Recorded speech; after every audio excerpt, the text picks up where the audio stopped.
tonight we're headed somewhere quiet. Not peaceful quiet, but the kind of silence that follows an explosion the government swears didn't happen. You're not a nuclear physicist, you're not a firefighter or an engineer. You're just available. And in the Soviet Union of 1986, available is all it takes. A clipboard said you were fit to serve, and now here you are, standing a few kilometers from a shattered reactor, wearing a canvas uniform and a badge that'll lie to you about how close you are to dying. The air tastes wrong. The trees are shedding leaves in June. And the men next to you, the ones who know too much, won't stop vomiting. So before your boots start melting and your fingernails quietly detach, leave a comment telling me where you're listening from and what unspeakable hour this video found you. I always like to know who else is still awake while we tiptoe through these grim parts of history. And if you'd like early access to more softly spoken existential crises, there's a link to the Patreon in the description. Now lie back, breathe evenly, and ignore that faint ringing in your ears. It's probably not neurological damage. Let's begin. You arrive by train, though no one tells you why you're going or where exactly you're stopping. The schedule is blank. The windows are fogged with ash and sweat. Someone in your unit says you're near Pripyat, but the name is whispered like a curse. You step off onto cracked concrete, under a white sky that seems bleached rather than overcast. There's no welcoming party, no briefing, just an officer with a clipboard and a cigarette burned down to the filter, waving you forward like baggage on a conveyor belt. No one's wearing insignia. No one's smiling. You're told to stand in a line and wait, which, if nothing else, is familiar. You stand there long enough to realize something is deeply wrong. The air feels heavy, not like humidity, but like you're breathing through gauze. It smells faintly of ozone and wet metal, like someone left the lights on in a swimming pool full of car batteries. Around you, soldiers cough into their sleeves and try not to meet your eyes. No one talks. Even the birds are absent. It's not just quiet here. It's sterile, sanitized, a place where sound used to be, but has since been scrubbed away. You've never heard silence like this. It makes your bones feel hollow. Someone eventually hands you a form. It says something about temporary reassignment and vital infrastructure restoration. There's a stamp, some Cyrillic, and a signature that looks suspiciously like it was rubber stamped while the signer was blackout drunk. There's no mention of radiation, no mention of reactors, just local containment operations and a recommendation to avoid unnecessary contact with wild animals, standing water, and Western news broadcasts. You're given a canvas uniform, 2 sizes too large, and a pair of rubber boots that squelch when you walk. One man asks what exactly you're cleaning up. The officer says, "Nothing to be concerned about," and that's the end of the discussion. The trucks come before the questions can. You're loaded in the back with a dozen others, mostly young, mostly silent. A few older men have the look of factory veterans or ex-soldiers who've seen things they'll never admit to. One of them mutters something about graphite. Another slaps his arm and says, "It's just bugs." There are no bugs. The truck engine is loud, but not loud enough to cover the dread. You pass fields where the wheat has turned grey, trees that seem to droop in odd directions, like they're melting or mourning. A dog stands in the road and doesn't move as the truck barrels toward it. You close your eyes before the impact. You never hear it. At the sight, your first impression is confusion. There's too much military for a power plant, and not enough order for a military base. Tents have sprung up like fungal growths across the dirt. Geiger counters click in the hands of people who refuse to explain what they're measuring. There's a constant haze in the air. Not smoke, not fog, just a fine shimmer, like heat waves rising from pavement that's never cooled. Every surface is coated in a thin film of dust that you're told not to touch. You weren't planning to. You ask someone in a medic's vest what happened. He shrugs, wipes his face with a cloth and says, "It was a fire." That's all, a fire. But you've seen fires. Fires don't leave birds dead in the trees or paint burn marks onto the sky. Fires don't make your skin itch through your shirt. Someone else says it was a test that went wrong. Another says a turbine exploded. One man insists there was no explosion at all, just a leak. But none of them will look at the wreckage. No one even points in its direction. It's like there's a blind spot baked into everyone's vision. An unspoken agreement not to acknowledge the smouldering ruin in the middle of the compound. Eventually, you're given your orders. They're printed on thin paper that's already curling at the edges, as though the ink can't stand to be here either. You're assigned to Zone 3, Perimeter Debris Operations. You ask what that means. The officer grunts and says, "You'll find out." You're handed a shovel. It's not new. The handle is worn smooth, the metal chipped and darkened. You wonder how many people have used this before you, and whether any of them are still using shovels at all. No one offers a map. No one explains the boundaries. There's a vague gesture in the direction of the sarcophagus and the instruction to follow the markers. You ask what the markers look like. The officer doesn't answer. Behind you, a group of men in full protective gear walk past carrying a hose. Their boots leave dark prints in the dust, like footprints on the moon. You wonder what it means that they're wearing gas masks and you're not. By the end of your first hour, you've stopped asking questions. Not because you're satisfied, but because no one is listening. The place feels like a dream built out of warnings and lies. You try to hold on to the facts you arrived with. Your name, your age, the town you left behind. But already they feel distant, like details from a movie you half watched in another life. What matters now is simple. You're here, you're assigned, and you're not allowed to leave. The only truth anyone seems willing to offer is this: don't touch anything you can't afford to bury. The thing about radiation is that you can't see it, smell it, or touch it, at least not in a way you'll recognize until it's far too late. That's what makes it such a charming companion out here. Unlike fire, it doesn't crackle. Unlike bullets, it doesn't whine past your ear. Radiation is polite in a way. It doesn't make a fuss. It simply arrives, sits down inside your body, and begins to rearrange you. Quietly, systematically, with the calm precision of someone who has all the time in the world. You're told very little about it, of course. They hand you a dosimeter, a chunky little badge that clicks occasionally and flashes numbers you've never been trained to interpret. You're told to keep it on you at all times like it's a lucky charm or a passport to safety. What they don't mention is that many of the dosimeters don't work properly, and even the ones that do have a habit of maxing out without warning. When that happens, the reading just stops, flatlines. You might think that means the danger has passed. It hasn't. It means the danger has graduated beyond the device's ability to care.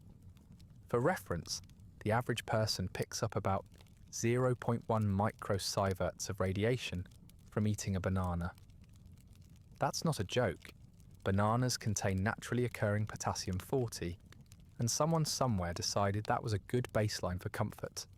A chest X-ray, about 100 bananas, a whole body CT scan, 10,000, the rooftop you're heading toward.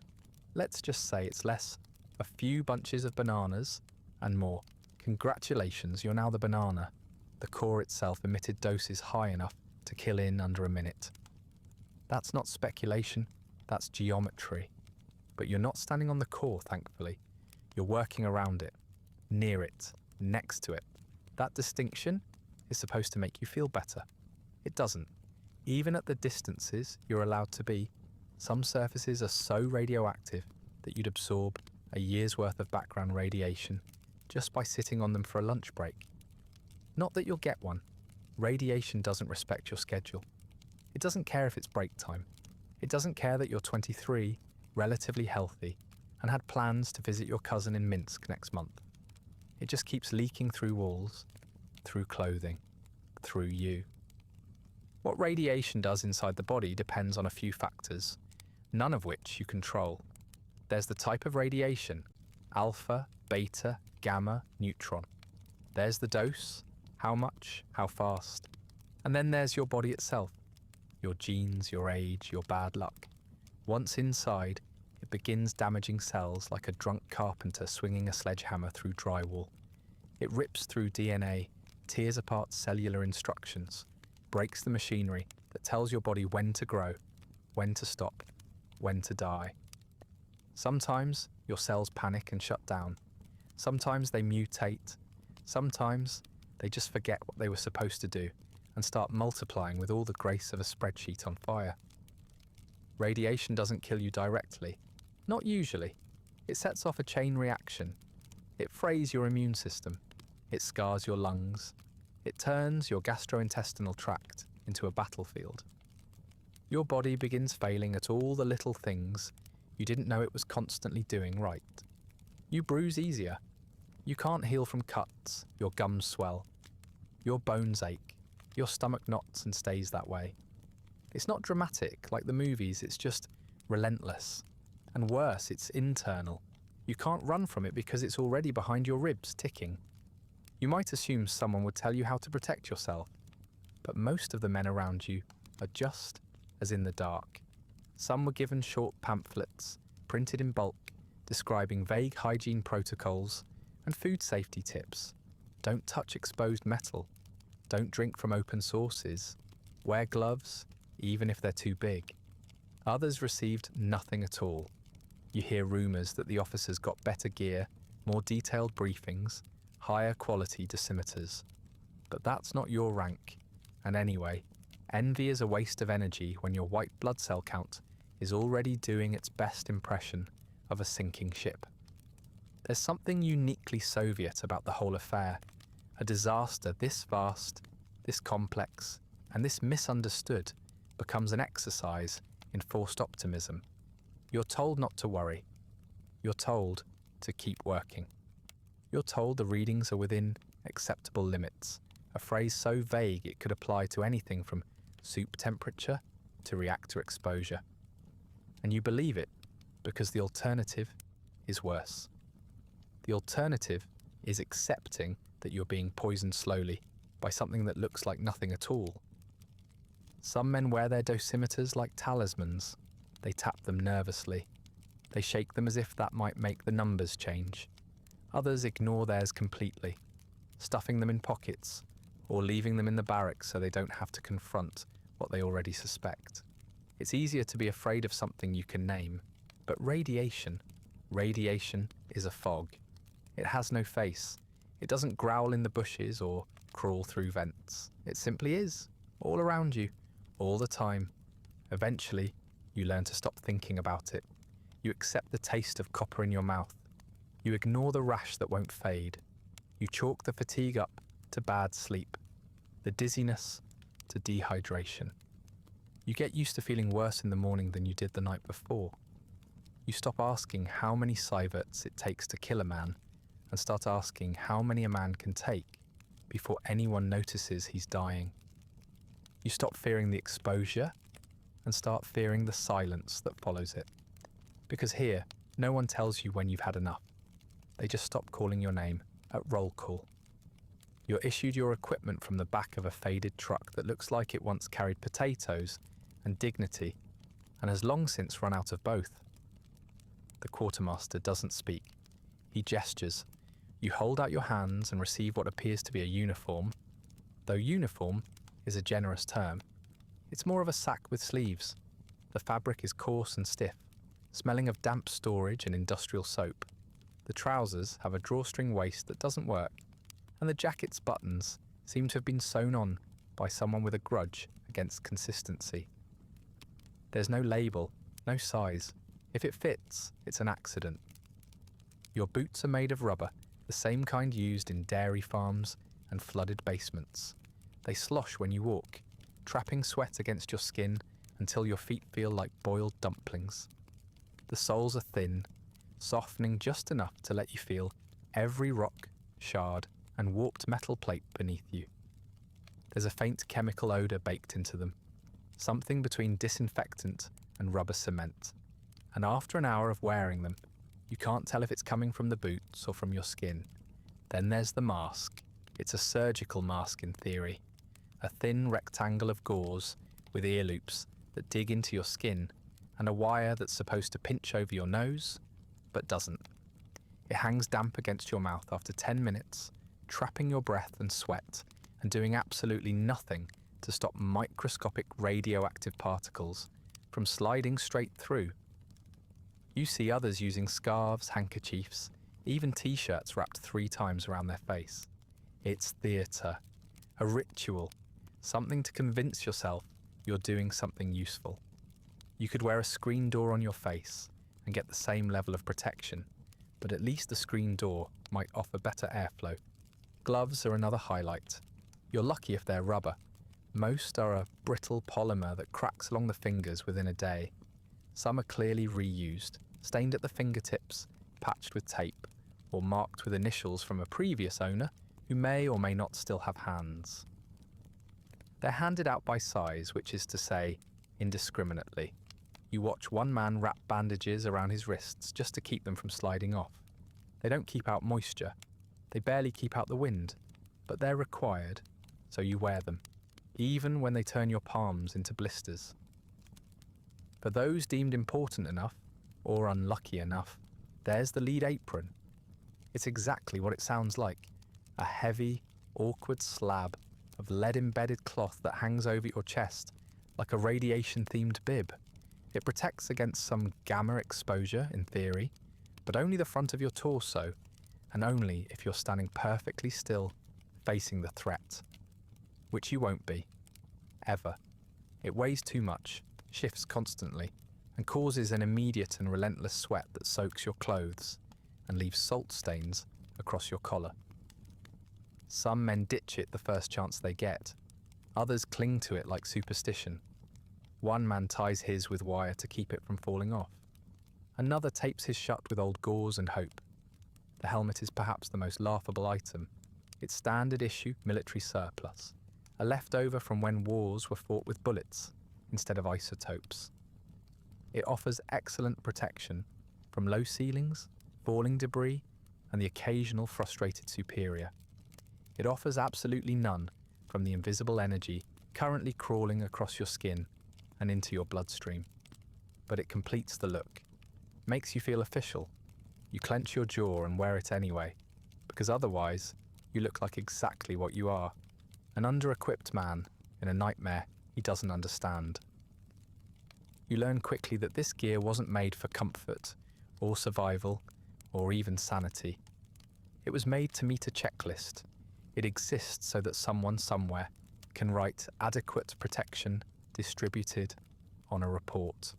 You know this the first time you have to strip it off. The inside of your jacket is soaked, your socks are wrung out like sponges, your undershirt has formed a second skin of salt and grime. You stink, not just of sweat, but of metal and chemicals and something else, something sour and unfamiliar, like mold crossed with electricity. Changing becomes a ritual, not of cleanliness, but of damage assessment. You peel off each layer slowly, inspecting the rash on your forearm, the welts along your hips where the waistband chafed. You rotate your boots to avoid new blisters, forming on top of old ones. You scratch at your neck until it bleeds, then wrap it with a strip of torn towel. You're not alone in this. Every man you see is red-eyed, raw-skinned, hunched slightly forward like his clothes are slowly eating him alive. You hear rumours of better gear, sealed suits, proper respirators, thick gloves that don't fall apart like pastry dough. But those are reserved for the reactor core teams, or so they say. Some believe the gear exists only in propaganda films. Others insist they've seen the real thing, worn by men who never take their helmets off and never speak to anyone else. Either way, you won't be getting any of it. Not here, not in your zone. After a few days, the gear stops feeling like something you put on. It starts feeling like part of you, a second, worse skin. You don't notice the stench anymore. You stop complaining about the itch. You grow used to the sense that your clothes are quietly failing at their one job. Protection becomes less of a concept and more of a hope, something you murmur to yourself as you step into another cloud of dust Another sealed building, another moment where you pretend your body isn't absorbing something that will never leave. At first, the plan was to use machines, robots, remote-controlled marvels of Soviet engineering, designed to withstand radiation and perform delicate cleanup tasks from a safe distance. That's what the officials said anyway. That's what they told the foreign press. The reality was that the machines worked about as well as everything else in the Soviet Union. Barely, briefly, and then not at all. Their circuits fried, their motors jammed. Their sensors, if they had any, reported nonsense before going blind. One robot wheeled itself in a tight circle until it toppled over like a drunk child. Another stopped moving entirely, halfway through its route, and began to smoulder. The lead engineer said it was a mechanical failure. The technician standing next to him said it was suicide. So they turned to the next best option. You. And men like you. Human beings, dubbed with bitter sarcasm as bio-robots. Because if the machines couldn't finish the job, clearly the answer was to send in something even more fragile. Flesh and bone, wrapped in damp cloth, barely protected, mostly expendable. You're handed a shovel, a pair of gloves that already have holes in the thumbs, and instructions that boil down to 3 words: remove the debris.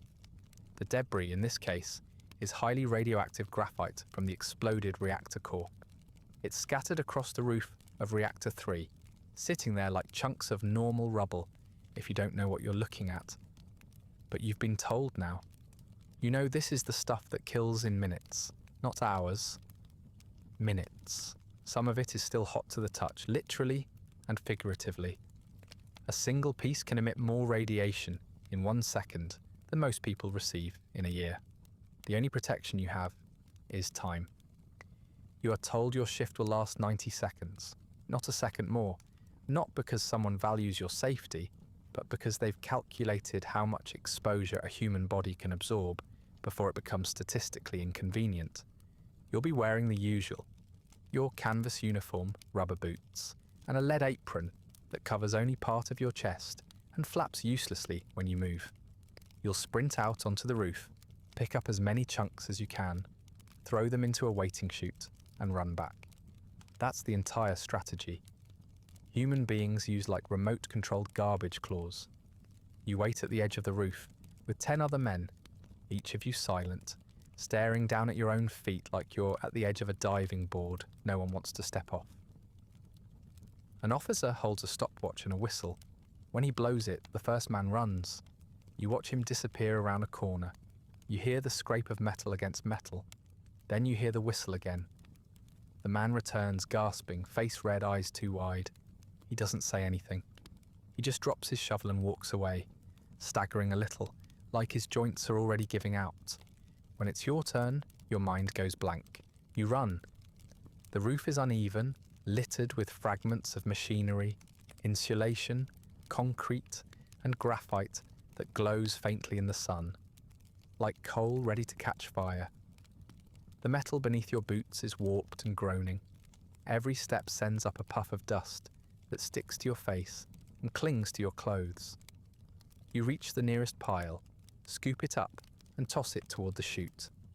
The graphite is heavier than you expect. It doesn't feel like ordinary rock. It has a wrongness to it, a density that doesn't belong in the world. Your hands shake, your breathing is shallow. The air up here tastes like battery acid and burnt plastic. Your skin begins to itch under your clothes. You don't know how long you've been out here, only that your heartbeat is loud enough to drown out everything else. Then the whistle blows again, and you turn and run. The metal grates beneath your feet. The railing blurs past you. The stairs appear too late, and you stumble down them, hitting the bottom on your hands and knees. The officer doesn't help you up.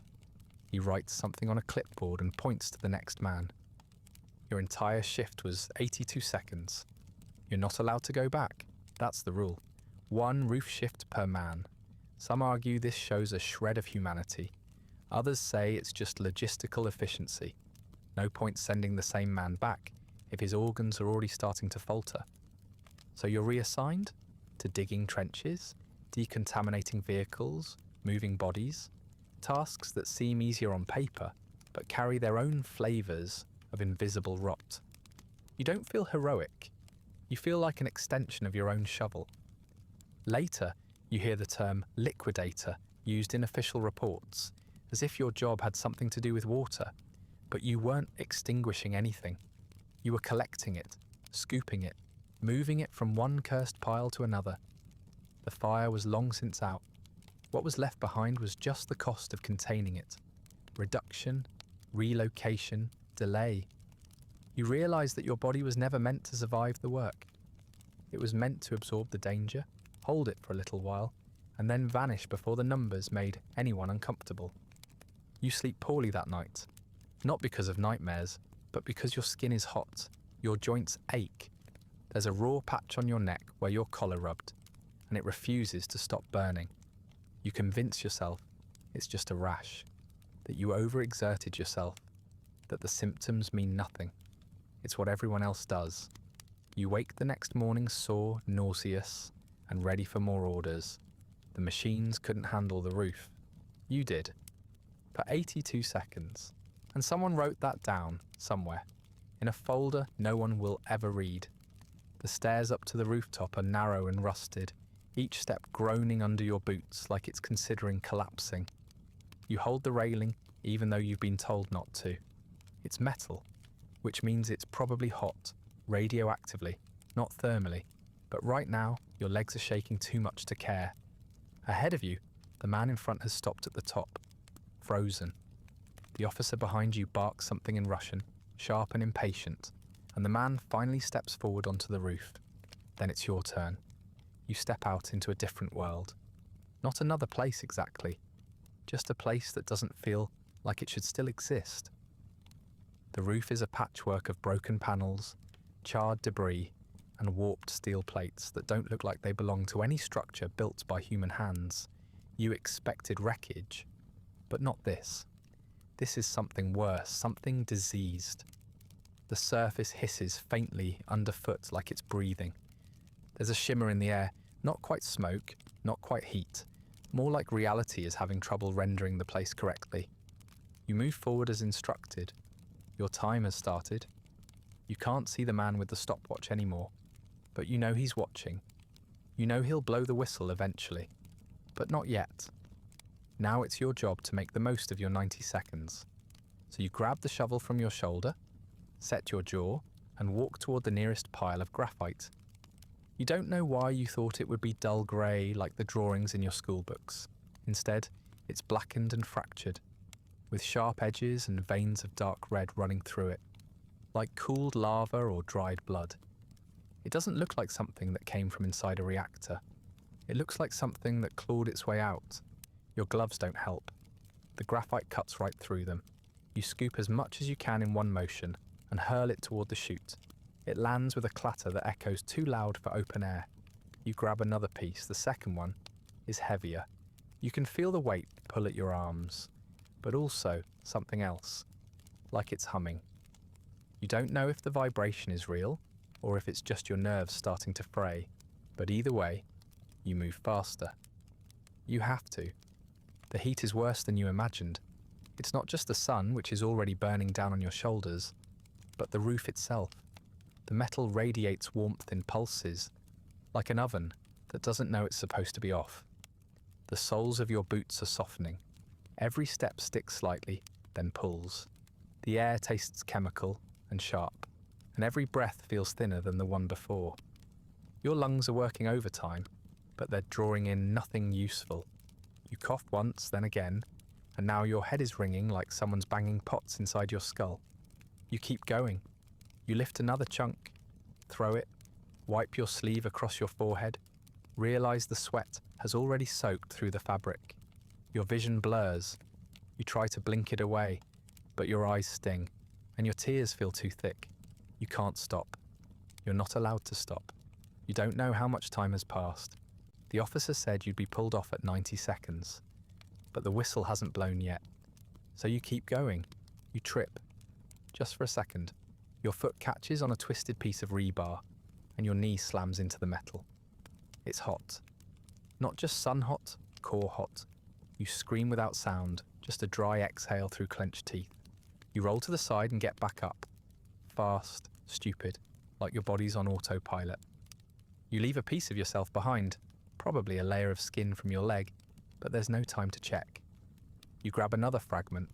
This one flakes in your hand, and the dust clings to your glove like ash.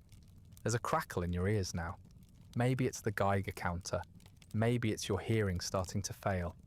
Your vision has narrowed, like you're looking through a tube. You feel your heart pounding so hard that your ribs hurt. Then finally, you hear the whistle. The first long blast, followed by 2 short ones. You drop the shovel without thinking and run. The way back is harder. Your limbs don't feel like yours. Your legs move, but sluggishly, like they're wrapped in wet wool. You stumble once more, catch yourself, and push forward. The metal staircase looms up at you like a threat. You take the steps badly, unbalanced, half leaping, half falling. You reach the bottom. Someone grabs your arm and steadies you. You want to thank them, but your tongue doesn't work. You're pulled to the side and handed a bottle of water. It tastes like iron and mould. You swallow it anyway. Your hands are shaking so hard you can't hold the bottle steady. Your face is pale. Your breath won't slow down. A medic appears, shines a light in your eyes, says something you don't register. You nod anyway. Someone pats your shoulder and tells you, "Good work." You don't respond. Your shift lasted 91 seconds, 1 second over. The officer scribbles something on his clipboard and says nothing. You're told to rest, to sit in the shade, to eat something. You do none of those things. You stare at your gloves, they're torn. The tips of your fingers are red and blistered. Your uniform is scorched at the knees. You feel like you've been microwaved from the inside out. Somewhere inside you, something essential has shifted. You don't know what it is yet, but you know it won't be coming back. You're not alone out here. There are thousands of others, some in uniform, some in overalls, some in lab coats stained with things they no longer try to wash out. They arrive in buses, on foot, by train, carrying duffel bags, toolboxes, folded documents, and the same expression you've come to recognize in every mirror, cautious determination, wrapped in quiet dread. No one says what they're really thinking, but you see it in their eyes. Everyone is calculating. How long will I be here? How much can I take? How much is this worth? The man in the bunk next to yours is 22, a conscript from Belarus who was told this counted as military service. He brought a deck of cards and a small book of poetry, neither of which he's touched since arriving. He spends most nights sitting upright, picking at the edge of his blanket and whispering numbers to himself. Maybe days, maybe sieverts. He says he'll get a certificate and a bonus when this is over. Enough to buy a car, maybe even an apartment. He says it like a prayer, a superstition passed down from men who didn't come home. Then there's the miner from Donetsk, older than the rest, broad-shouldered and always smoking. He says this isn't the worst job he's ever had, which is somehow both comforting and horrifying. He volunteered. At least that's the word he uses. He was told they needed men to dig a tunnel beneath the reactor to install a cooling slab. And when he asked if it was dangerous, the recruiter laughed and said, "Everything's dangerous." Now his hands shake when he drinks, and his teeth are turning black. But he keeps digging, one bucket at a time, muttering that the earth is cleaner than the air up here. You meet a medic who never takes off her gloves. She wears 2 pairs at a time, changes them 3 times a shift, and still keeps a bottle of iodine in her breast pocket like it's holy water.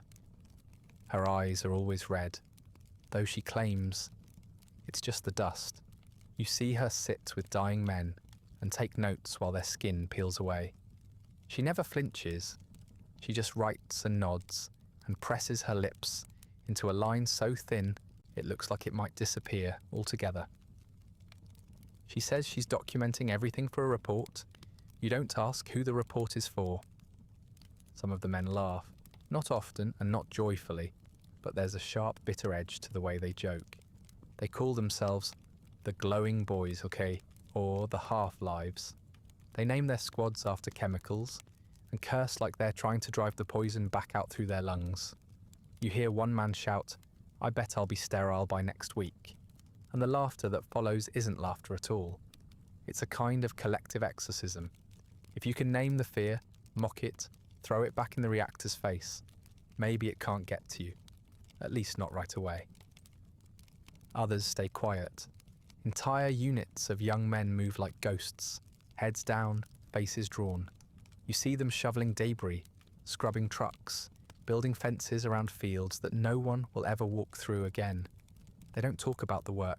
They don't speculate about the long-term effects. They're just trying to get through the day. You ask one man why he came here, and he shrugs. "I didn't know what it was," he says, "and now I do." Not everyone was tricked. Some knew exactly what they were walking into. They came anyway. Maybe out of loyalty, maybe guilt. Maybe because they believed it was better to die doing something that mattered than to live knowing they did nothing. You meet a former firefighter who came back even after being hospitalized in the early days. He still has burns on his arms and a tremor in his hands.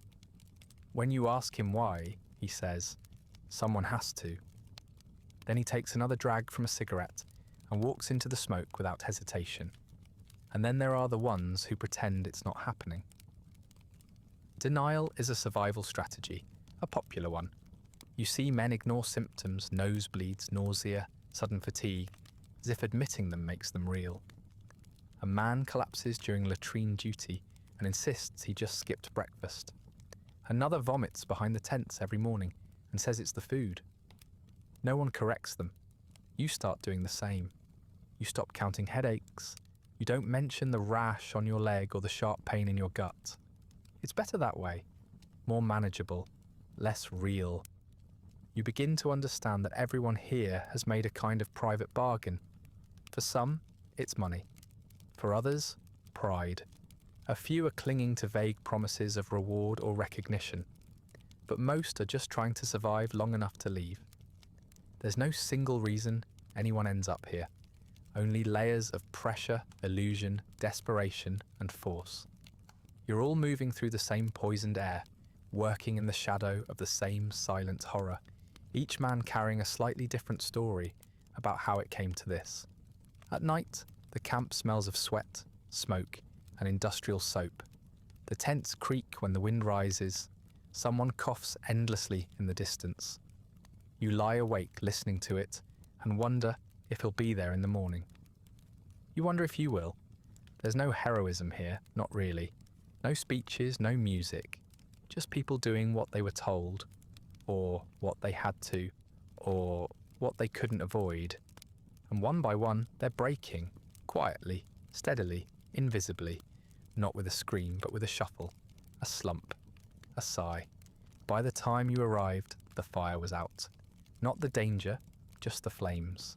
What you stepped into was the aftermath, the slow motion collapse, but others came before you, in the hours when the smoke still curled black into the sky and the sirens hadn't stopped screaming. They were the first responders, the firemen from Pripyat, summoned in the dead of night, with no information, no warning, and no gear suitable for the kind of disaster that awaited them. Most of them didn't even know it was a nuclear facility.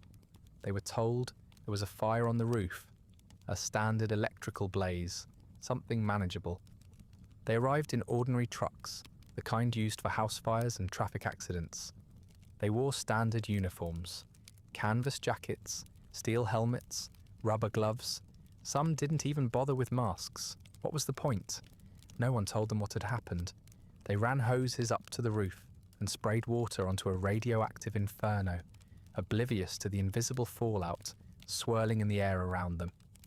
Some of them handled pieces of graphite with their bare hands, brushing the glowing chunks aside like ordinary rubble. One man later said it felt warm, like a hot stone from a fireplace. He didn't realize he'd already absorbed a lethal dose.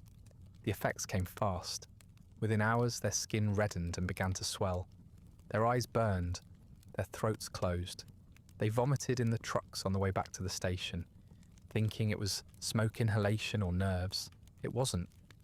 Their bodies had started to break down from the inside, cells dividing without instruction, DNA unraveling like frayed rope. By morning, several were already unconscious. By the end of the day, they were in the hospital. Not the local clinic, Moscow, the best the Soviet Union could offer. But by then, even the best wasn't enough. The stories trickled down to your camp. Quiet at first, then louder. The man who touched the graphite, his hand turned black within hours. Another lost patches of skin with his uniform, as if the fabric had fused to him. One of them had his tongue swell until it cracked and bled every time he tried to speak. You weren't supposed to know any of this, of course. The official line was that the firemen were recovering well, but the men who came back from the city told different stories. Whispers of swelling faces, of teeth falling out, of skin sloughing off in wet sheets, like old wallpaper. They died slowly. Not all at once, and not with the clarity you might expect. Some lingered for weeks. Morphine helped at first, then it didn't. Their bodies stopped producing blood cells. Their organs liquefied one by one. Infections took hold that no antibiotics could stop. The nurses wore double gloves and face shields, but it didn't matter. The radiation was inside the patients now. It seeped out through breath, sweat, touch. Their hospital rooms became sealed chambers. When they died, they were wrapped in plastic and buried in coffins lined with zinc, sealed under concrete. Their uniforms were too radioactive to burn. Some were buried in lead-lined graves before their families were even informed. Back at camp, their names started to circulate like folklore. Not as cautionary tales, but as legends. They were called heroes, saints of the reactor.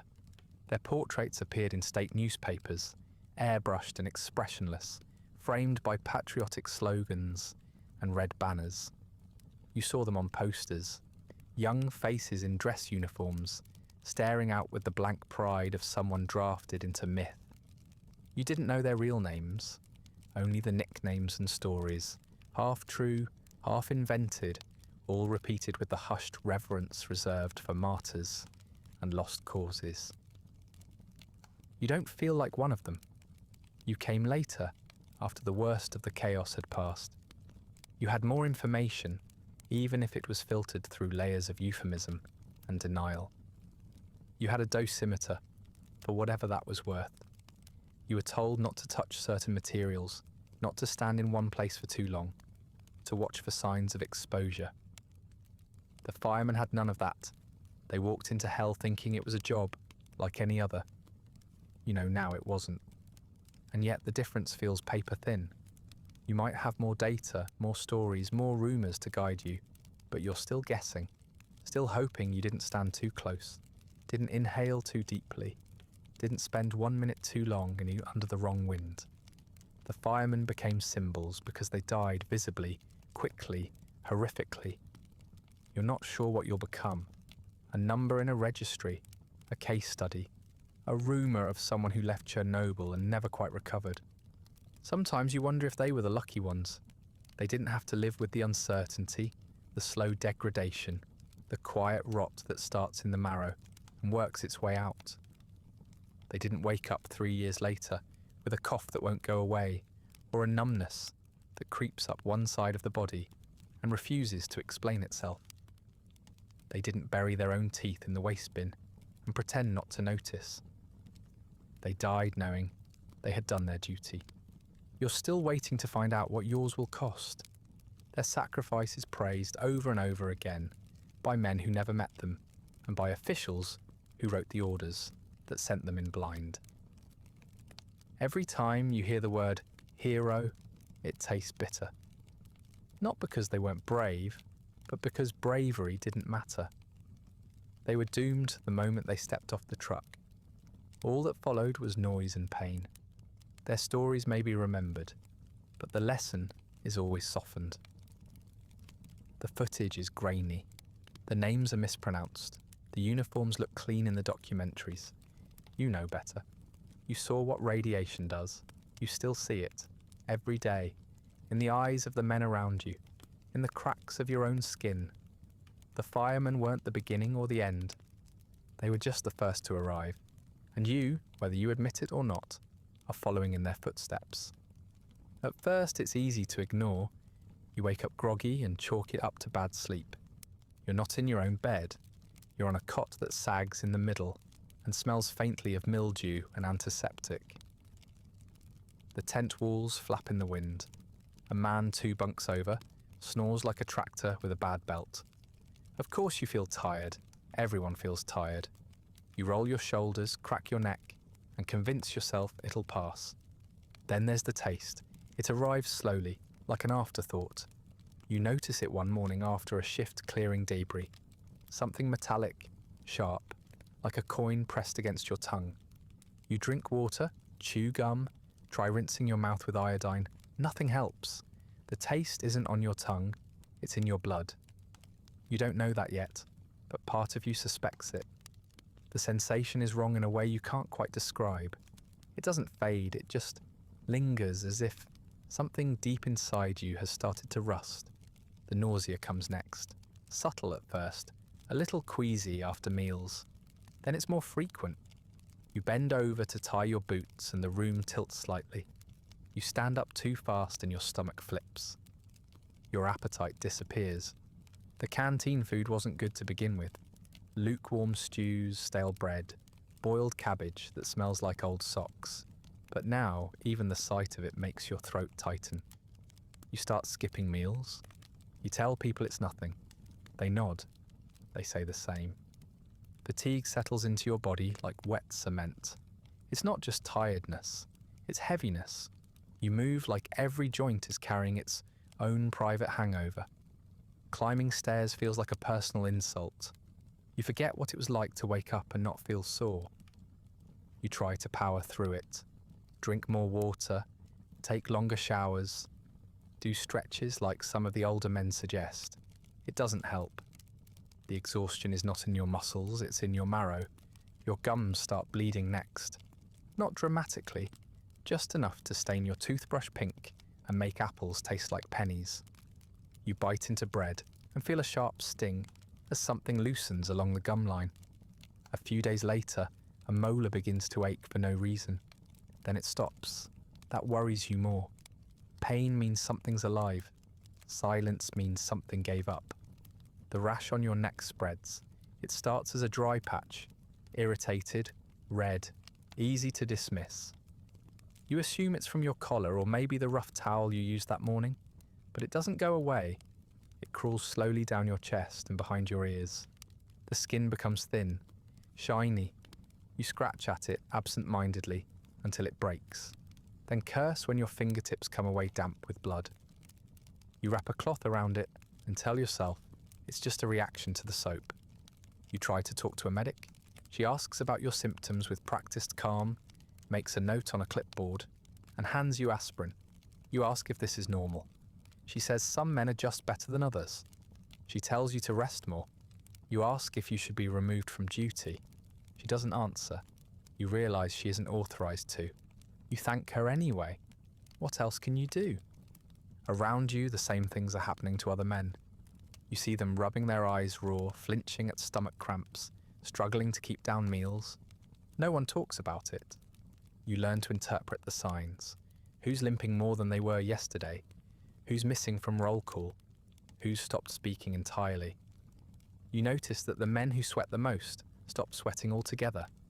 The ones who cough don't stop. The ones who vomit do it quietly, behind tents with the kind of practiced efficiency that suggests it's become a daily routine. When you mention your symptoms to a superior, he raises an eyebrow and asks if you're looking for an excuse to leave. You say no, of course not. He nods. It's probably nerves, he says. The body plays tricks under stress. Then he claps you on the shoulder and tells you to toughen up. So you do. You stop reporting symptoms. You start measuring them in silence. You learn what you can work through, what you can hide, what you can laugh off in front of the others. Your sense of normal bends to accommodate the abnormal. You still taste metal, but you tell yourself it's the water pipes. You still wake up drenched in sweat, but you blame the summer heat. You still forget what day it is, but so does everyone else. Eventually, you stop waiting for the whistle to blow. You know your time is running out, whether someone's counting it or not. Your skin is paler, your muscles weaker. You move slower than you used to. Your hands shake when you try to thread your bootlaces, but you keep showing up. You keep working. Because what's the alternative? Sitting still, waiting to get worse? Pretending you're not already on a clock that no one can see? You start to understand that radiation doesn't kill you in a dramatic wave. It wears you down, molecule by molecule, like a tide slowly pulling the beach out from under your feet. One day, you'll take off your shirt and find a bruise that wasn't there the night before. You'll look in the mirror and see a stranger. You'll forget a name you've known for years. And by then, it'll be too late to change course. So you keep moving. You keep lifting. You keep digging. You stop wondering when the sickness will arrive. Because it already has. It just hasn't decided how loud it wants to be yet. You don't go to the hospital right away. Almost no one does. The men who do are the ones who can't stand, who wake up soaked in their own sweat and forget where they are, who pass out mid-task and wake up only long enough to vomit into a bucket. You tell yourself you're not there yet. You can still walk. You can still lift a shovel. You can still pretend that the ringing in your ears is just dehydration and not something unraveling deep in your nervous system. Besides, you've heard things about the hospitals, none of them reassuring. When you finally get sent in, it's not because you asked to go, it's because someone else notices. A medic sees your hands shaking too much to hold a canteen. A supervisor watches you fumble your gear 3 times in a row and decides you're no longer useful. They load you onto a transport truck with 4 other men, none of whom speak. You don't know where you're going. You don't ask. Everyone has stopped asking. The hospital is a converted school building on the outskirts of the zone, stripped of desks and filled with rows of metal cots, most of them occupied. The walls still have faded chalkboard outlines and alphabet posters curling from the corners. You think of classrooms, of childhood, and then immediately wish you hadn't. The air smells like bleach and spoiled meat. The fluorescent lights flicker so often, you're not sure whether your vision is failing or the wiring is. You're told to sit down and wait. So you do. The waiting area is already full. Some men are doubled over, others sit very still, staring ahead at nothing in particular. One is humming to himself, a low, tuneless sound that's more unsettling than soothing. A nurse walks past with a tray of syringes. Another pushes a cart loaded with gauze, scissors, bandages already soaked with something brown. There are no charts, no names being called, no clear sense of order. Just a room slowly filling with men who don't know whether they're getting better or worse. Eventually, a doctor appears. He's in his 30s, maybe younger. It's hard to tell. His coat is stained and unbuttoned, and he carries a clipboard like it might decide to leave on its own if he lets go. He glances at you, checks a form, and nods toward an empty cot. You sit. He asks questions. Are you vomiting? Can you stand unaided? Do you have lesions? You nod to some, shake your head to others. He writes things down. You don't recognize the words, but you do recognize the speed. He's moving quickly, because there are too many of you, and not enough of him. They take blood. They weigh you. They measure your pulse and your temperature and your blood pressure. But the numbers don't seem to matter. No one comments on them. No one explains what's happening. You ask if you'll be kept overnight. The doctor says, maybe, which means yes, but not because it will help. There's just nowhere else to put you. In the room next to yours, someone is screaming. Not constantly, just in intervals, as if the pain arrives in waves. You try not to listen. You try not to think about what's happening behind the sheeted doorway. Across from you, a man begins coughing up something black. A nurse rushes over with a towel. She doesn't look surprised. She just folds the towel when he's done and takes it away without speaking. You see a man from your own unit, Yuri you think his name was, lying on a cot 2 beds down. His skin is yellow and shiny, stretched too tight across his face. He doesn't blink. You think he might be dead, but then his lips twitch slightly. You don't speak to him. He wouldn't recognize you anyway. The machines don't work. The X-ray is broken. The dosimeter is shared between 3 rooms, and only works if someone smacks it on the side first. There are too few IV poles, so some bags hang from coat hooks or are taped directly to the bed frames. The power flickers. Once, the lights go out entirely, and you lie there in the dark for 10 full minutes, listening to the distant hum of generators and wondering if the nurses will come back. No one tells you what you have. You aren't given a diagnosis, only a bed. The doctor says radiation sickness once in a low voice, and then moves on. The term means nothing to you now. It's too vague. It could mean vomiting for a week. It could mean dying in your sleep. Either way, it doesn't change what happens next. After 3 days, you're told you're stable enough to return to duty. You aren't, but they need the bed. You still can't keep food down. You've lost weight. You have a cough now, deep and wet, that makes your ribs ache every time it hits. But you stand and you dress, and you nod when they hand you your papers. The nurse says you've recovered. You don't laugh, but it's a close thing. Back at camp, no one asks what it was like. They can already see it on your face. You walk slower, you speak less, you flinch when someone touches your arm. The others pretend not to notice. They don't want to know. You didn't go to a hospital. You went to a holding pen for men who couldn't be ignored any longer. Now you're back, and you're useful again. That's all anyone needs to hear. You stop thinking of the hospital as a place of healing. It's not. It's a filtration system. It identifies who can still function and who's already too far gone. It separates the broken from the completely broken. It doesn't fix you. It just decides whether to send you home, send you back, or start writing your name on a list no one will ever admit exists. Somewhere, there's a file with your name on it. It contains your assignment, your vitals, your radiation exposure, and a handful of observations written by someone who never made eye contact with you.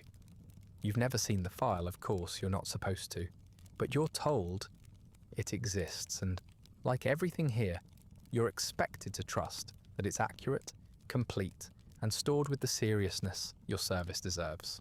You learn quickly that none of that is true. At first, the numbers don't make sense. Your dosimeter read high, dangerously high, before it stopped functioning altogether.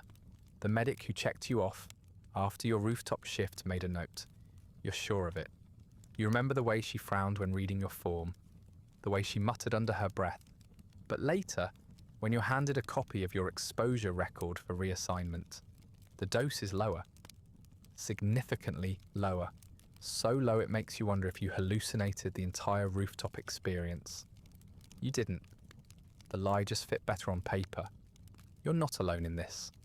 Men who collapse during shifts return to duty the next week with documents that describe their symptoms as mild fatigue. One man who vomited blood for 2 days is told he likely had a stomach virus. Another who passed out while carrying a contaminated hose is listed as having suffered from heat exhaustion. You begin to understand that the records don't reflect reality. They reflect what someone has decided reality needs to look like. Cleaner, quieter, less damning. Doctors are under pressure. You see it in their faces, in the way they pause before writing anything down, in the sideways glances they give each other when someone asks about official diagnoses. You hear rumours that charts have been confiscated, rewritten, corrected. One nurse tells you she was instructed not to use the term radiation poisoning on any forms submitted to higher command. Instead, she writes stress-related complications or chemical exposure. Everyone knows it's a lie, but the lie has momentum. It's already halfway to Moscow before the truth gets out of bed. And then there are the men who disappear, not into the zone, out of it. You hear about them in passing. Someone in your unit misses morning roll call. Someone else says he was sent to a hospital in Kiev, or maybe Minsk. A few weeks later, no one's heard anything more. His belongings are quietly removed. His name isn't mentioned again. Later, you hear someone refer to him as transferred No one believes it, but no one questions it either. To question it would mean drawing attention, and drawing attention is dangerous. You see the posters going up in the village square, smiling liquidators in crisp uniforms, medals pinned neatly to their chests, hands shaking with party officials beneath bright red banners. The men in the photos look proud, clean, healthy. You know those faces. One of them didn't have eyebrows anymore the last time you saw him. Another couldn't walk. The photo must have been old, or staged, or taken before his legs began to buckle under him. Either way, the version of him on the poster is a fiction, immortalised in propaganda, too perfect to ever have been real. The official newspapers run stories about how the situation is under control.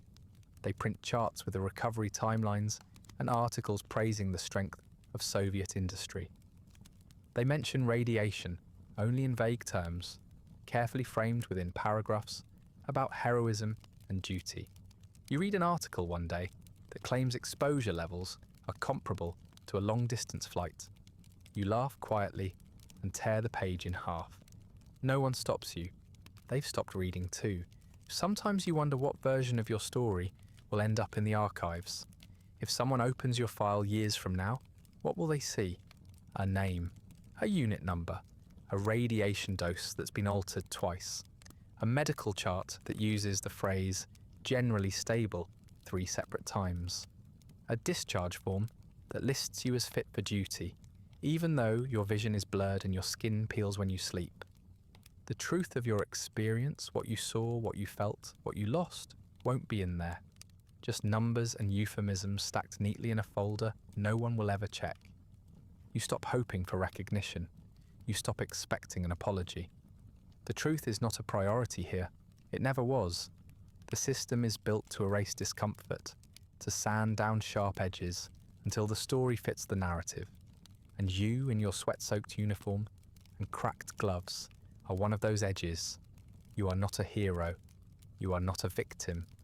You are data, muted, shaped, archived. The worst part isn't the lie, it's the way the lie becomes routine. You begin to repeat the official version of events because it's easier than explaining what really happened. You stop correcting people when they say the firemen were lucky to have had masks. You nod when someone calls the cleanup a great success. You write your letters home using careful words and hollow reassurances. You don't say what's really happening to your body. You don't describe the hospital. You don't mention the taste of blood in the mornings. You learn to survive inside the fiction because the alternative is being discarded entirely. In a place where records are rewritten and pain is relabeled, the only story that matters is the one the state is willing to tell. And if your truth doesn't fit, it won't be corrected. It'll be replaced. When your time as a liquidator ends, no celebration, no real goodbye, they hand you a certificate. It's printed on cheap paper with a decorative red border and a seal that smears if you touch it too soon. It thanks you for your dedicated service in the elimination of the consequences of the Chernobyl accident. It uses words like bravery and honour. It does not mention vomiting blood in a trench or sleeping on a cot that smelled like chemical burns. It does not mention the ache in your spine that never went away, or the tooth that turned grey and fell out without warning. Still, you're expected to smile when they hand it to you. You're told you'll be receiving a medal soon. Not a big one, nothing that comes with a pension or gets you saluted in public, but a commemorative badge shaped like a drop of blood, or a reactor, or a wreath. Something to pin on your chest at appropriate events, should you survive long enough to be invited. You're added to a registry of liquidators, a term that sounds more like a science fiction assassin than a man who spent 3 months scraping radioactive rubble into buckets. A reporter asks if you'll give a quote. You decline. She writes something flattering about you anyway. Back home, the welcome is quiet. There are no parades, no banners. You're not famous, not really. You're not one of the firemen who died on day one, whose funerals were broadcast on television, and whose faces were painted into murals on government buildings. You're just one of the thousands, an invisible labourer in a disaster that no one wants to talk about anymore. Your neighbours shake your hand stiffly, the way someone might greet a man who's been abroad for too long and returned with a strange lingering smell. At the factory where you used to work, your job is no longer available. They smile and say they'd love to take you back, but staffing has changed. You're told to check with the local office, maybe reapply for something clerical, something easier on the body. You nod, but your body's already past that point. You tire quickly. Your joints hurt when the weather shifts. Your skin is thinner than it used to be, and your nails crack without reason. You keep these complaints to yourself. They don't fit the heroic image. Your friends don't quite know what to say. Some ask what it was like. Others avoid the subject entirely. A few start coming around less often. You try not to take it personally. You cough during a conversation once and notice someone glance at your cup, like they're wondering whether to wash it twice or throw it away. You don't blame them. You don't even correct them. You start coughing less around others, not because you feel better, but because you've learned it makes people uncomfortable. You're called to a small ceremony at the regional centre. There's a man in a suit from the local party office. He reads a prepared statement. It's full of the usual language: sacrifice, Soviet spirit, triumph over adversity. You recognise phrases from the posters you used to see in the canteen. A few of the men you served with are there too, sitting stiffly in the front row. One is wearing sunglasses indoors. Another has lost so much weight you barely recognise him. After the speech, they hand out medals in small boxes and take a photo. You're not sure whether the photo will be used, or if it will be used at all. Afterward, there's juice and cookies. The juice is warm, the cookies are stale. You sit in a folding chair next to a man who keeps scratching at a patch on his neck. You don't speak, there's nothing to say. A woman from the mayor's office asks if you'd be willing to appear at a school assembly next month. You say you'll think about it, though you already know you won't go. You're tired of telling the story no one actually wants to hear. The government thanks you once, that's all. There's no follow-up, no check-ins, no medical team knocking on your door 6 months later to ask how your kidneys are holding up. You were a tool used in a crisis. The crisis passed and now you've been shelved. Quietly, respectfully, completely. The cough gets worse. It comes in fits, usually at night, echoing through the apartment like a distant engine trying to start. You wake up with blood on the pillow more than once. Your partner says it's probably your gums. You nod. You both know it isn't. The clinic tells you the same thing. Probably nothing. They prescribe antibiotics and ask you to come back if it gets worse. You don't. There's no point. You already know what's happening. You knew the moment your skin first burned under your collar. You knew when your dosimeter stopped working and no one replaced it. You still have the medal. It sits in a drawer next to your discharge papers and a photograph of your unit, all of you younger and cleaner than you ever really were. Sometimes you take it out and hold it in your palm, just to feel the weight. It's lighter than it looks, hollow, like a coin made to fool the eye. You think about melting it down, turning it into something else, something useful. But you never do, because some part of you still wants to believe it meant something, even if no one else remembers why it was given. Home is quieter than you remember, not in the peaceful way, in the awkward, too careful way, like everyone's trying not to look directly at you. The furniture is where you left it. The hallway rug still curls at the corner. The same window sticks when you open it, but something's shifted. Your apartment is smaller now, or maybe you're just bigger in all the wrong ways, heavier with silence, warped at the edges, slightly radioactive in a way no Geiger counter could fully measure. Your family means well. They ask if you're hungry, if you're tired, if you need anything. Then they flinch when you cough. They look away when you roll up your sleeve to show the rash that hasn't healed. At first, they treat you like a guest, then like a patient, then quietly, like a problem they don't know how to solve. They tell you to rest. They tell you to go outside. They tell you to stop worrying so much. Their voices are always gentle, but there's something behind the words, hesitation maybe, or fear. You try to slide back into routine. You visit old co-workers who don't say it, but clearly don't want you staying long. You walk through familiar streets and wonder if people notice your limp. Your joints are stiff now, unpredictable. Your skin dries and cracks around your knuckles, even in summer.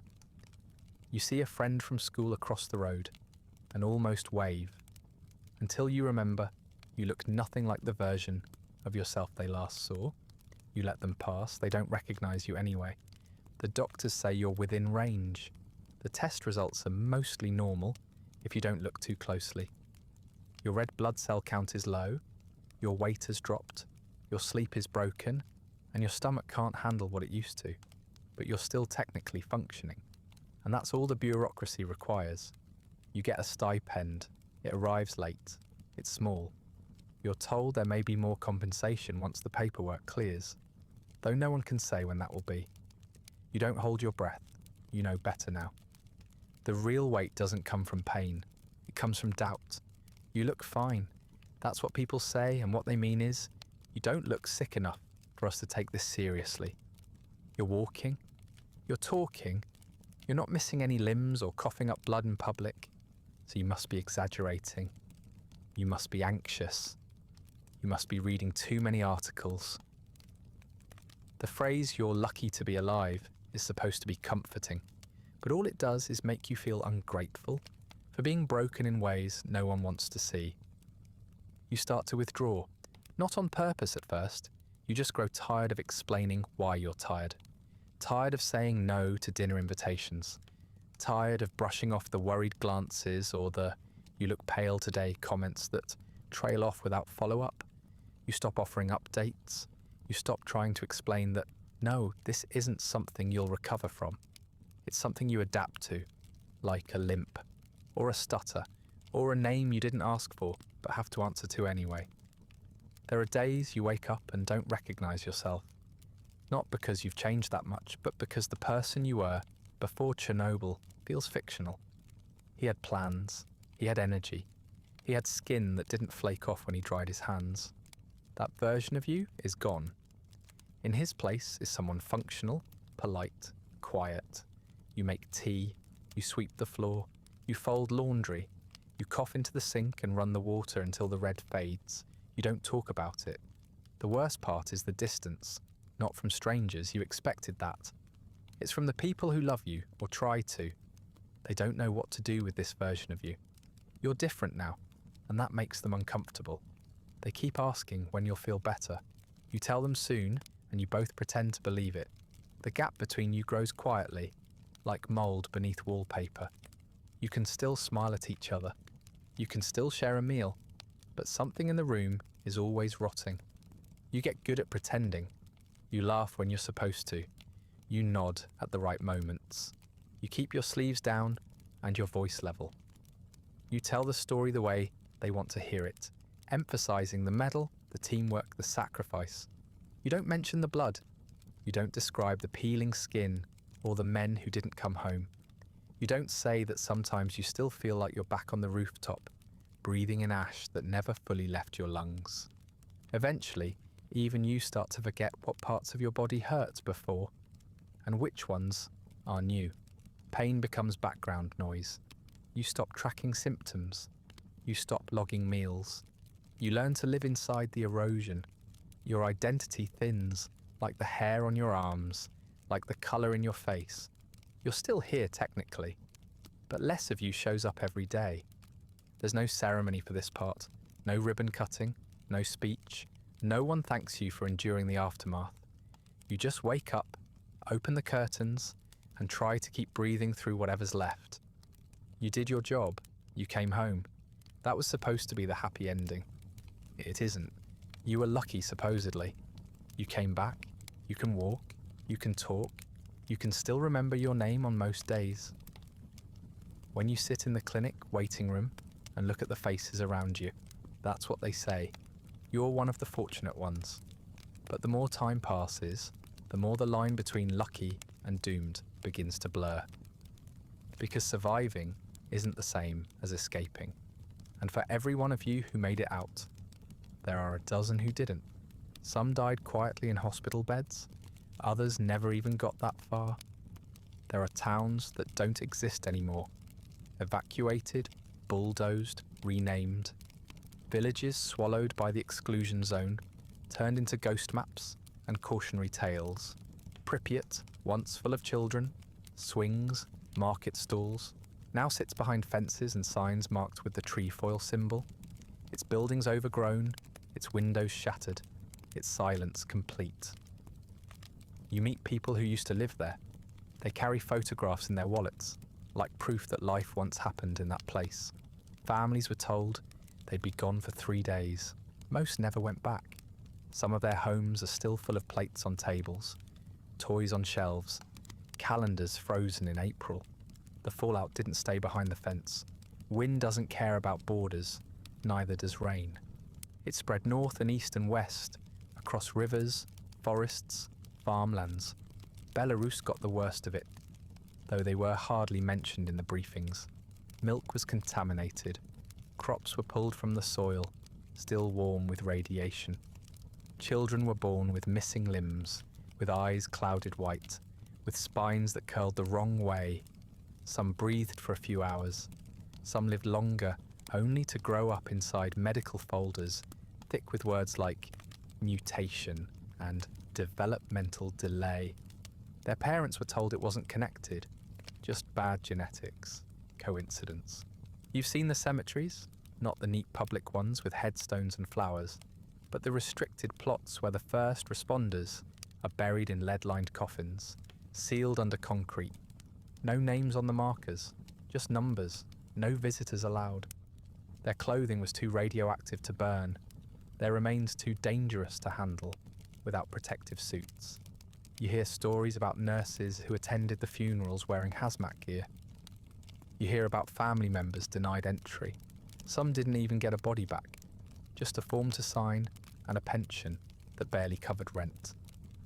You see the long-term costs in the faces of the next generation. Children with brittle bones, teenagers with hearts too weak for stairs, entire classrooms filled with kids who need regular blood tests just to make it through the month. Some of their parents were liquidators, some weren't. But the dust got into everything, into clothes, into cellars, into the hair of the dogs that roamed the abandoned villages. No one knows exactly how far it reached, or what the numbers mean anymore. You stopped believing the numbers years ago. You meet women who are told not to have children, then told they were safe, then blamed when their babies didn't survive. Doctors shrug. Officials deny. Records go missing. You learn that radiation doesn't just break bodies, it corrodes the truth. And once the truth breaks, it doesn't grow back the same. You're not special. You're just part of a generation that was quietly erased. Not all at once, not violently, just faded out. Your cohort ages faster than it should. Your reunions grow smaller each year. You know fewer and fewer men who still work full shifts, who don't carry medication in their coat pockets, who can stand for more than 10 minutes without pain. You stop calling it bad luck. You stop calling it anything at all. It's just the shape of your life now, warped at the corners, soft in the middle. Some men keep fighting. They file appeals. They demand recognition. They gather in crumbling buildings for meetings, hold up documents that prove exposure, demand benefits that were promised and retracted. You admire them in a quiet way. But you stopped expecting justice a long time ago. You don't want another medal. You don't need another certificate. What you want can't be returned. Health, time, a life uninterrupted. No office can give you that. The story of Chernobyl is still told. Documentaries, books, films. There's a version for every audience. Heroic, tragic, technical, apocalyptic. You watch some of them, just to see how far from the truth they'll wander. Some get close, others feel like fairy tales with neatly drawn villains and carefully resolved endings. None of them mention you. Not directly, not by name. You're one of the thousands in the background, silent, coughing, ghost-like. Useful for a statistic, not for a headline. And yet you're still here. You wake up, you make tea, You try not to think about how many organs are underperforming. You try not to count how many funerals you've attended for men your age who used to lift iron beams like toys. You try not to imagine what your bones look like now, or how long until your liver stops pretending it's coping. You don't need a doctor to tell you the numbers. You know. You've known since the day you smelled ozone in the wind and watched the graphite on the roof shimmer in the sunlight. Some people call you a survivor. Others don't call you anything at all. The state forgot you. History misplaced you. But your body remembers. The damage is printed in your cells, carved into your marrow like a signature. The legacy of Chernobyl isn't just a failed reactor or an empty city. It's you, and the slow, quiet way your body proves, year after year, that the accident never really ended. You did what you were asked to do, not because you wanted to, not because you understood the full scope of what was happening, but because that's what was expected. Orders came down. You picked up the shovel. You put on the uniform. You climbed the stairs, stepped onto the roof, and stood where machines failed and men before you fell. No one offered you a choice that felt real. You moved forward because backward didn't exist. There was no glory in it, not in the moment. There were no speeches playing from loudspeakers or stirring anthems rising in the background. Just your breath in your mask, your boots sticking to a hot metal surface, the weight of something unseen burrowing slowly into your blood. The heroism came later, printed in newspapers and whispered by officials. But you didn't feel like a hero. You felt like a placeholder, like a part that could be swapped out once it wore down too much to function. Maybe you made it home, maybe you didn't. Maybe your name ended up on a plaque in a government hallway, or maybe it faded from a list typed on a dusty typewriter and filed away forever. It doesn't really matter anymore. You existed in that moment, and that was enough. You stood in the center of a disaster that tried to erase everything it touched, and even if you couldn't stop it, you didn't run. That counts for something, or at least it should. The world moved on. It always does. New disasters arrived. New headlines took over. The zone stayed where it was, fenced off and monitored by instruments that beat more often than they should. Scientists walk its borders now. Tourists visit and pose for photos near moss-covered amusement rides. Some treat it like a relic. Others treat it like a curiosity. Few treat it like a graveyard. Fewer still remember that men like you were once there with shovels and brooms, cleaning up what could never truly be cleaned. You left a part of yourself there, maybe in the dust that settled into your boots, maybe in the bunker where you tried to sleep but couldn't stop shaking, maybe in the cough that never left. It wasn't always visible, the damage. That's how radiation works. It's patient. It lingers long after the applause has faded and the banners have been taken down. It waits until you're quiet, until the world stops looking, and then it finishes what it started. But you mattered. Not in the way statues are made for, not in the way that earns parades. You mattered in the quiet way, the way someone matters when they do what others won't, when they step into the unthinkable, not because they were brave, but because there was no one else left to do it. You helped hold the line between disaster and denial. You helped buy time for the rest of the world to understand what had gone wrong. It's possible no one thanked you properly. That wouldn't be surprising. The thanks came late, and uneven, and mostly in the form of paperwork. They didn't see what you saw. They didn't breathe what you breathed. They didn't feel their insides turn soft under the weight of invisible forces. But some of us remember, and some of us are still telling your story, even if it takes 40 years and a midnight video to do it. So you can rest now. You've carried enough. The world didn't stop because of what you did, but maybe it paused long enough to think. Maybe, in some quiet office or some quiet mind, your work caused a little bit of hesitation before the next mistake. Maybe that's the best any of us get. A little more time for someone else. A delay in the next disaster. A warning whispered just loud enough to be heard. You were loyal.